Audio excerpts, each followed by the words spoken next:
आजसुद्धा कामाला जायला उशीर झाला होता, त्यामुळे खायला काही भेटलं नाही घरातच. मग वाट्याने जाता जाता ही काकडे आणि केळ घेतलं होतं खाण्यासाठी. कामाला जाऊन आले. आता तिथलं काय शूट केलं नाही बरं का, कारण वांगी तोडायलाच आम्हाला 2:30 वाजले होते. आता म्हटलं घरी आल्यानंतर ना मला जायचं होतं सुहासनी जेवण्यासाठी. आता तिथेच जाण्यासाठी हा माझा उपवास होता. सुहासनी सांगितलं होतं काल, म्हणून त्याच्यामुळेच माझा उपवास होता.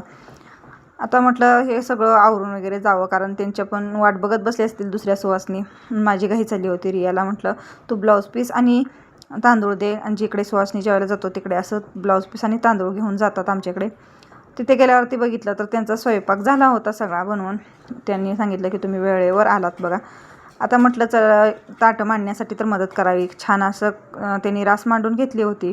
आणि इथे कटाचं असं म्हणजे 5 पोळ्यांचं ताट केलं जातं, त्याला कटाचं ताट बोलतात. आता ह्या श्रावण महिन्यामध्ये सुद्धा मायका देवीच्या सवासणी घालतात, त्याच्यामुळे त्यांनीसुद्धा घातल्या होत्या. छान अशी ताटं वगैरे करून घेतली होती. नारळ वगैरे वाढवून घेतला आणि नंतर सुहासनी जेवायला सुरुवात केली. आज जरा जास्तच लेट झालं, त्याच्यामुळे लेट का होईना पण तुमच्यासोबत शेअर करावं म्हटलं.